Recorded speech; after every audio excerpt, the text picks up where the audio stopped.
بسم الله الرحمن الرحيم قل أوحي إلي أنه استمع نفر من الجن فقالوا إنا سمعنا قرآنا عجبا يهدي إلى الرشد فآمنا به ولن نشرك بربنا أحدا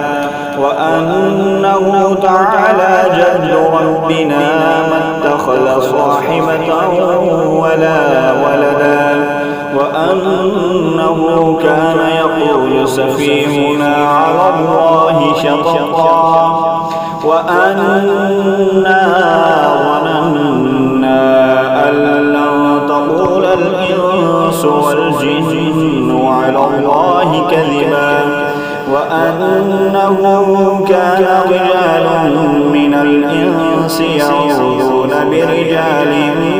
من الجن فزادوهم رهقا وأنهم ظنوا كما ظننتم أن لن يبعث الله أحدا وأنا لمسنا السماء فوجدناها ملئت حرسا شديدا وشهبا وأنا كنا نقعد منها مقاعد للسمع فمن يستمع الآن يجد له شهابا رصدا وأنا لا ندري أشر أريد بمن في الأرض أم أراد بهم ربهم رشدا وأنا منا الصالحون ومنا دون ذلك كنا طرائق قددا وأنا ظننا أن لن نعجز الله في الأرض ولن نعجزه هربا وأنا لما سمعنا الهدى آمنا به فمن يؤمن بربه فلا يخاف بخسا ولا رهقا وأنا منا المسلمون ومنا القاسطون فمن أسلم فأولئك تحروا رشدا وأما القاسطون فقالوا لجهنم حطبا وأن لو استقاموا على الطريقة لأسقيناهم ماء غدقا لنفتنهم فيه ومن يعرض عن ذكر ربه يسلكه عذابا صعدا وأن المساجد لله فلا تدعوا مع الله أحدا وأنه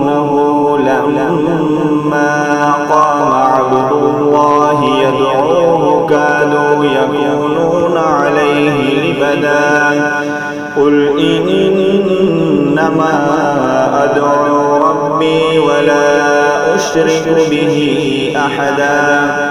قل إني لا أملك لكم ضرا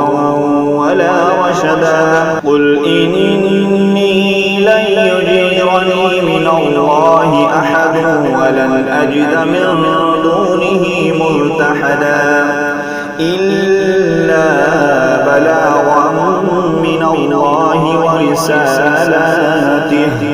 ومن يعص الله ورسوله فإن له نار جهنم خالدين فيها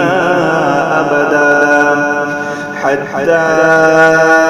إذا رأوا ما يوعدون فسيعلمون من أضعف ناصرا وأقل عددا قل إن أدري أقريب ما توعدون أم يجعل له ربي أمدا عالم الغيب فلا يظهر على غيبه أحدا إلا من ارتدى من رسول فإنه يسلك من بين يديه ومن خلفه رصدا ليعلم أن قد أبلغوا رسالات ربهم وأحاط بما لديهم وأحصى كل شيء عددا.